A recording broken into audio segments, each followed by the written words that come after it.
చాలామంది నాకు చెప్పారండి, కంపెనీ దగ్గర పడిపోయిన టైము అయిపోయింది, వద్దు ఆపేద్దాం ఇంకా చాలు అని కొంతమంది చెప్పారు. కొంతమంది ఏమన్నారంటే, చేస్తే నువ్వు చేసుకుని మా వల్ల కాదు, ఇంకా మా పని అయిపోయింది, మాకు చాలా ఇంకా సంపాదించాము అని కొంతమంది అండి. కొంతమంది కంపెనీ ఉంటుందా ఊరుతుందా, ఎప్పుడు డైలమా పొజిషన్ అయింది, ఎప్పుడు డైలమా పొజిషన్ అయింది.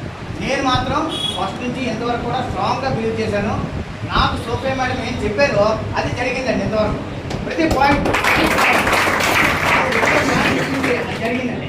ఫస్ట్ నేను జాయిన్ అయిన తర్వాత నాకేమన్నా తెలుసండి, మిస్టర్ రెడ్డి మీకు ఎంత ఇన్కమ్ కావాలని అడిగారు. అంటే నెలకు అనుకుంటున్నాను, కానీ రోజుకి అడిగారు. ఇందులో డైలీగా తింటాం, ఒక రోజుకి నీకు ఎంత కావాలని అడిగారు. నాకు 1000 రూపాయలు చాలా.